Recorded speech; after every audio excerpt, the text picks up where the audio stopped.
No hay cosa más libre que el entendimiento humano. Pues lo que Dios no violenta, ¿por qué yo he de violentarlo? Estos son versos, prólogo al lector de Sor Juana Inés de la Cruz, que nos da una idea de la profundidad y la capacidad de pensamiento de la llamada décima musa.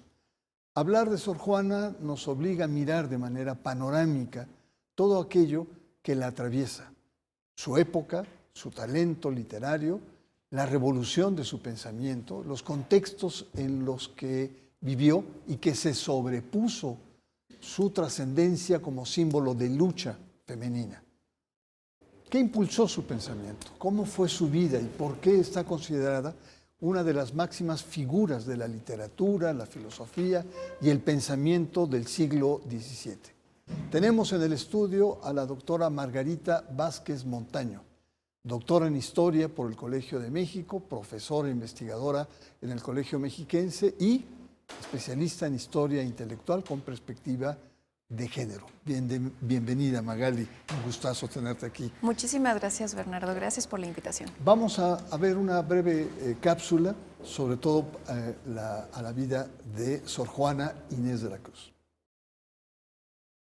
Sor Juana Inés de la Cruz es una de las figuras literarias más brillantes del Siglo de Oro, y aún así, hablar de su legado únicamente como escritora sería reduccionista. Sor Juana es un símbolo perdurable de inteligencia, libre pensamiento y conocimiento científico femenino. Originaria de Nepantla, Estado de México, Juana de Asbaje mostró talento para las letras desde temprana edad. Sin embargo, durante el siglo XVII, la Nueva España vivía un periodo marcado por el profundo control de la Iglesia sobre la educación femenina, que estaba severamente restringida y las labores se destinaban casi exclusivamente al ámbito doméstico y doctrinal, por lo que el acceso al conocimiento para las mujeres era excepcional. Por este motivo, Juana de Asbaje encontró en la vida conventual el espacio más cercano posible a la vida intelectual que anhelaba.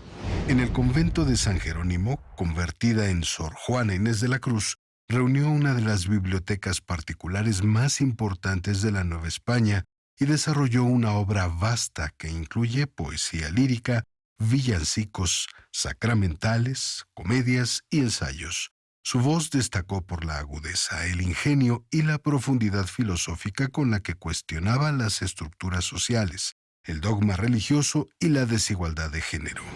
Su poema Hombres necios que acusáis es quizá el ejemplo más célebre de su pensamiento crítico. En su respuesta a Sor Filotea de la Cruz, defendió con valentía el derecho de las mujeres al estudio y en su obra más importante, Primero Sueño, divulga su pensamiento científico, filosófico y cosmogónico.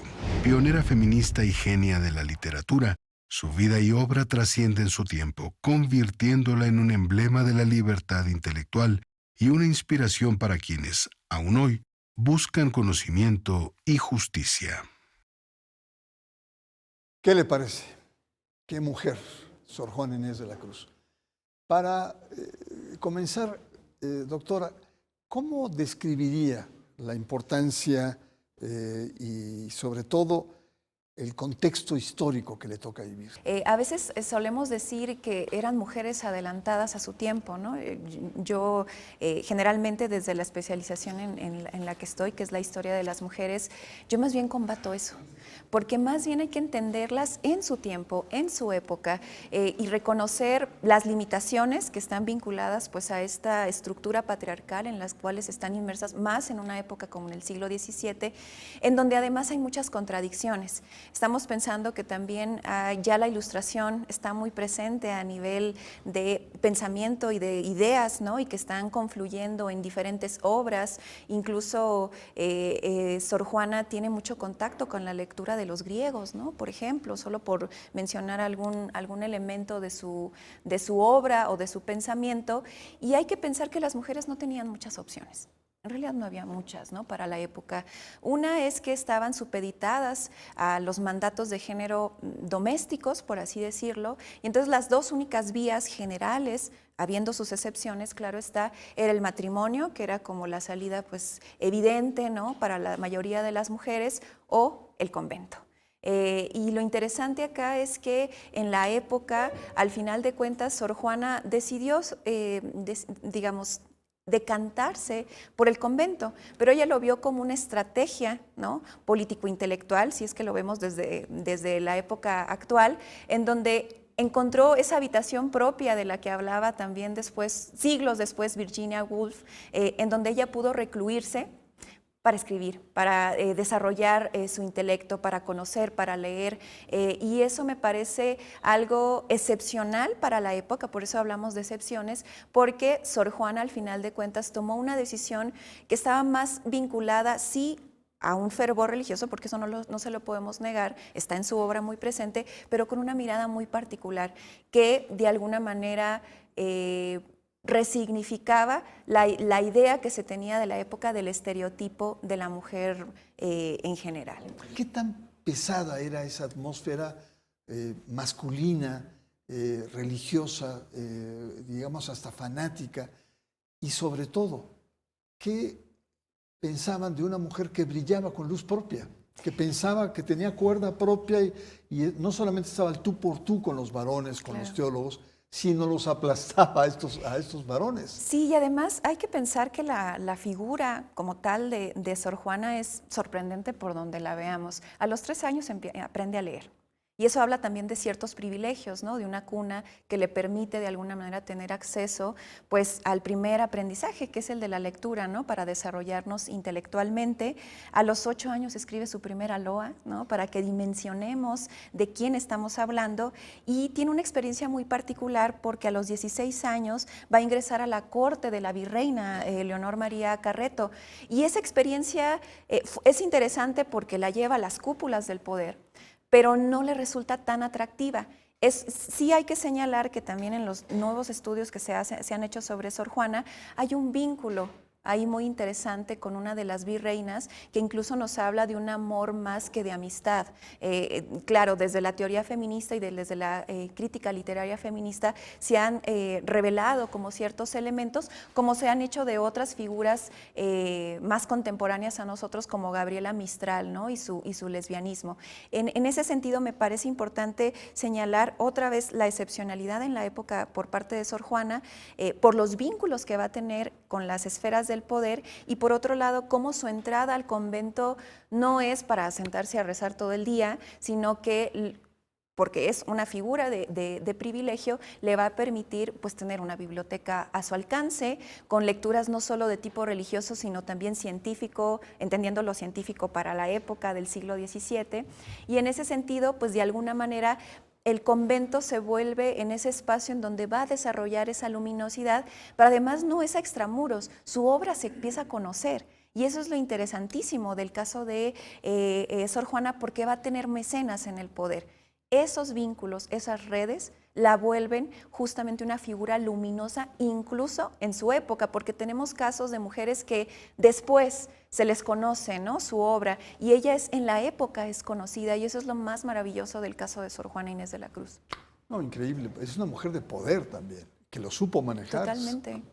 Porque se supo defender frente a los ataques, a las audacias teológicas, intelectuales, poéticas, literarias que tuvo durante su época esta portentosa mujer. ¿Cómo o qué papel jugó el claustro? Lo habías mencionado ya. Es decir, el claustro como espacio de creación, ¿no? Es decir, se aísla cuando quiere, se pone a trabajar en sus libros, se pone a escribir, se pone a pensar, ¿no? Y de tiempo en tiempo, podríamos decir, entra en estas relaciones de poder con los hombres del virreinato. ¿Qué papel jugó el claustro? Sí, me parece que es un elemento importante porque, por un lado, la la experiencia en el claustro de Sor Juana nos permite resignificar estos espacios que en el imaginario colectivo general son espacios de reclusión, en donde las mujeres se pierden, ¿no?, en su relación con la parte religiosa, sin reconocer que también la Iglesia es eminentemente patriarcal, ¿no? Y que el papel de las mujeres en los claustros está como diseñado de cierta forma para que cumplan ciertos estándares, ¿no?, en relación con la institución que es la Iglesia. En el caso de Sor Juana, el claustro en realidad se vuelve en su biblioteca personal, ¿no? Tiene su escritorio personal para desarrollar su obra, pero además es una obra que está cuestionando elementos que dices, híjole, para la época pues parece que estoy viendo a una feminista, ¿no?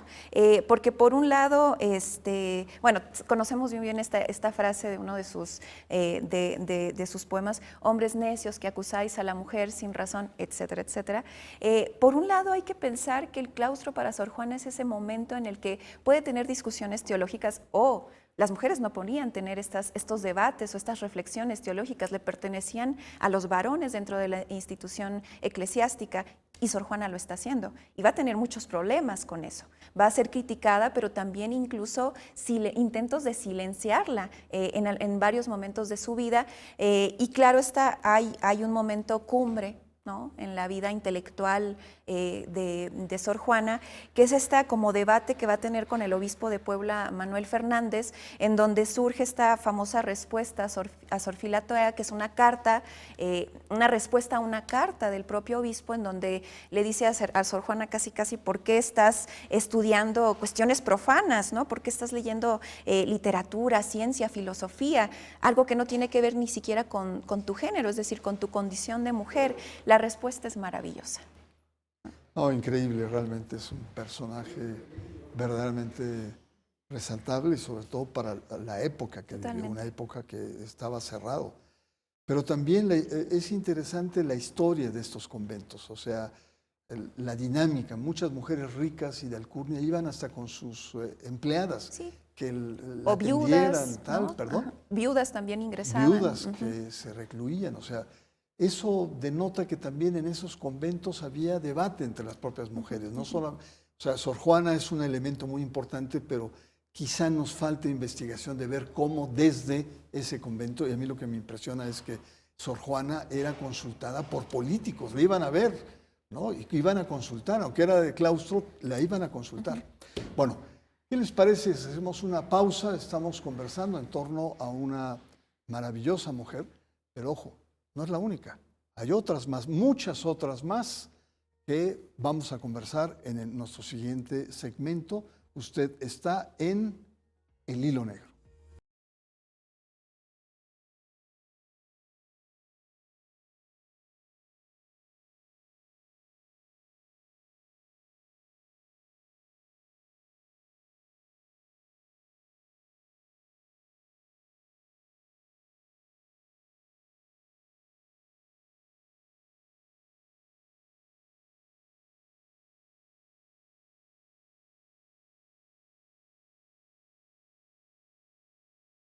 Estamos de regreso en El Hilo Negro, estamos conversando con la doctora Margarita Vázquez Montaño.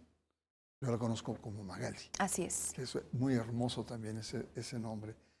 Sobre la relevancia de la figura de Sor Juana Inés, pero ahora, antes de entrar al programa, hay otras mujeres que también merecen la pena y queremos aprovechar, mujeres que no solamente tienen un gran significado o estos clichés que se adelantan a su época, etcétera. Hay una dosis de aventura, hay una dosis de arrojo, mujeres excepcionales.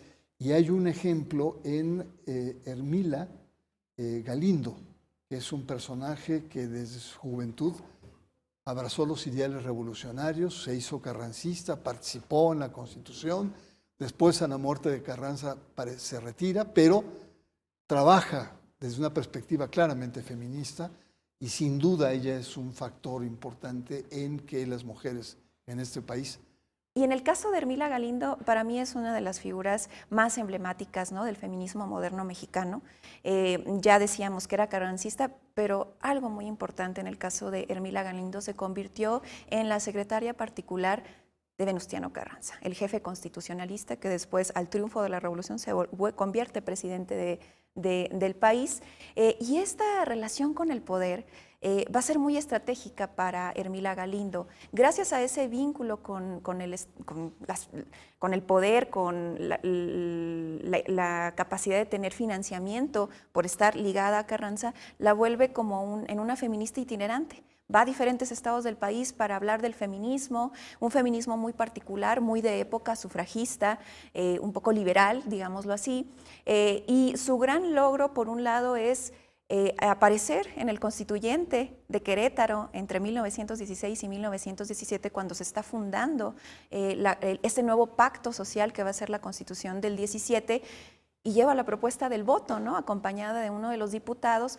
Obviamente su propuesta es rechazada y de manera simbólica ella al siguiente año, en las elecciones para la Cámara de Diputados del Distrito Federal en ese entonces, pues se candidatea. De manera simbólica dicen, no, aquí en la Constitución no dice que las mujeres no podamos votar, hace campaña, recibe votos. Y eso me parece muy interesante porque son las estrategias que posteriormente va a desarrollar el feminismo de manera simbólica, pero fuertemente político, para pues pronunciarse a favor del voto, del otorgamiento de la ciudadanía para las mujeres y que dejáramos de ser vistas como eternas menores de edad, ¿no? No, porque la imagen de la mujer en la revolución son las Adelitas. Sí, claro. Las mujeres que acompañan Así es. en las luchas a sus maridos, a sus compañeros, dándoles de comer, cuidando sus heridas, dándoles estado de ánimo, ¿no? Y este personaje rompe totalmente con ese estereotipo que hemos, digamos, alimentado a lo largo de los años. Y es una mujer con ideas propias, ¿no? No está en el campo de batalla, pero jugando un papel muy importante no solamente en el poder, sino en la perspectiva. ¿Con qué te quedas de este personaje finalmente? Yo creo como una mujer que encauzó la lucha por el voto, que posibilitó que después otras mujeres se organizaran, bueno, en el famoso Frente Único Pro Derechos de la Mujer, que fue la cumbre, ¿no?, de la lucha por el sufragio de las mujeres, pero además una mujer que supo combinar, digamos, su posición política desde el feminismo y su apoyo al carrancismo. Además, ella fue una defensora de la doctrina Carranza, de este elemento de la diplomacia carrancista, como ningún otro personaje de la época. Y eso hay que también reconocérselo a Ermila Galindo. Pues hay muchas otras mujeres, así es. Magali, también que son importantes y que requeríamos como 10 hilos negros por lo menos. Pero hay una, Alma Reed, que nace en 1889 en San Francisco, de una familia irlandesa escocesa, y fue ferviente defensora de los derechos humanos, incansable trabajadora por la justicia, y estudió en diferentes universidades en Europa, una mujer formada, que periodista, y como periodista pues conoce a Carrillo Puerto. Ya tienen un romance, un idilio que la internacionaliza, por así decirlo, ¿no? Sí, por la famosa canción La Peregrina. Y La Peregrina. Que se la manda a hacer Felipe Carrillo Puerto, pues por ese ferviente amor que es muy evidente en la correspondencia que está publicada. Si quieren ver esa correspondencia, pues está publicada. Sí. Pero... ¿Qué nos dices de esta mujer? Primero, yo la estoy estudiando, estoy preparando un libro sobre Alma Reed y otras mujeres extranjeras vinculadas al México revolucionario y posrevolucionario. Hay que decir que no solo es La Peregrina y que su historia no solo está anclada a Felipe Carrillo Puerto. Ella llega a México y además en estos tiempos en donde pareciera que la relación con México y Estados Unidos todo está vinculada a lo que tiene que decir Donald Trump y lo que padecen nuestros connacionales en Estados Unidos. Hay figuras, hay personajes en Estados Unidos que se han solidarizado con México desde diferentes lugares. Uno de ellos es Alma Reed. Y no lo hizo porque tenía un interés primario por la Revolución Mexicana, sino porque en este afán de defender los derechos humanos defiende a un menor de edad, a un joven de origen mexicano, de nombre Simón Ruiz, que había sido declarado culpable del asesinato de su patrón porque lo maltrataba. Hace toda una campaña como periodista, es heredera de este periodismo de denuncia tan importante con John Kenneth Turner, el propio John Reed y otras figuras de la época, y ella logra que, junto con otras feministas de California, modifiquen la Constitución de California para que a los menores de edad no se los lleve a la horca. Porque estaba condenado a muerte este muchacho, ¿verdad? Totalmente. Eso resalta primero para el cónsul de México en San Francisco y después para Álvaro Obregón. Álvaro Obregón y su esposa son quienes la invitan a México para reconocer su labor en favor de la comunidad mexicana en California, y ahí empieza la historia de Alma Reed con México. Después ella es nombrada corresponsal del New York Tribune para que dé seguimiento a la expedición arqueológica que va a tener lugar en Chichén Itzá, ¿no? En 1923, y ahí es donde conoce a Felipe Carrillo Puerto y se encuentra con el socialismo de Felipe Carrillo Puerto. Y entonces ella en algún punto en sus memorias señala que ella se dio cuenta que lo que ella hacía, su trabajo político de derechos humanos, estaba más vinculado al socialismo después de haber conocido el socialismo de Felipe Carrillo Puerto como gobernador. Entonces es una mujer muy interesante. A la muerte, al asesinato de Felipe Carrillo Puerto, ella se vuelve en una mecenas, en una broker cultural, en una diplomática cultural entre México y Estados Unidos, y es quien lleva a José Clemente Orozco a Estados Unidos para que su obra sea conocida. Y eso también poco se sabe de Alma Reed, y lo vincula incluso con muralistas afroamericanos. Es muy interesante la trayectoria de Alma Reed, al grado de que amó tanto a México que en los 50 decide radicar en México y muere en la Ciudad de México. Mira, pues muy interesante estos tres ejemplos que podríamos decir tienen algunos rasgos en común, sí, como sería este arrojo, ¿no? Esta audacia y en algunos casos cierto aventurerismo, ¿no? Sí. Se van a contracorriente y tienen un papel destacado. Finalmente, ¿con qué te quedas de estos tres grandes ejemplos de mujeres? Sí. ¿Qué es lo que hay? Recuperando esta idea de la aventura, lo podría señalar en este sentido. Sor Juana se embarca en la aventura de las letras, del conocimiento, para una época en donde las mujeres no les era permitido ampliar más allá de los misales, ¿no? Y los rosarios y la lectura como de santos y de vírgenes y demás. Sor Juana entra en esa aventura de la cual no va a querer y no va a poder salir, a pesar de que la quieran silenciar. Después de esta famosa respuesta Sor Filotea, le arrebatan la biblioteca, ¿no? Le quitan sus instrumentos científicos, y ahí viene una especie como de decadencia, por decir, por parte de Sor Juana, que la lleva después a la muerte, ¿no? En el caso de Hermila Galindo, ella entra en la aventura del feminismo. Ese feminismo que se está construyendo en México, que es nuevo en el sentido de que se está organizando y que marca la pauta para las siguientes generaciones de feministas. Y bueno, Alma Reed es la aventurera por excelencia, una aventurera transnacional que no concibe la frontera como una barrera, sino como puentes, ¿no? De comunicación, de empatía, de solidaridad, y en donde reconoce desde esa mirada estadounidense a un México plural, lleno de arte, ¿no? De color, pero también de complejidades políticas que supo entender y leer muy bien.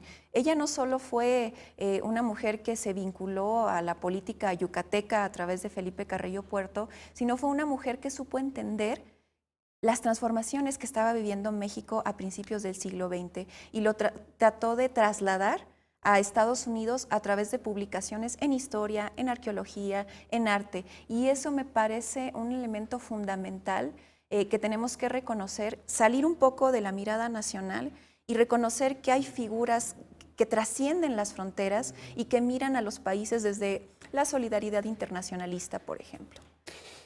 Pues muchas gracias, doctora Margarita Vázquez Montaño. Ha sido muy interesante, ha sido extraordinario hablar.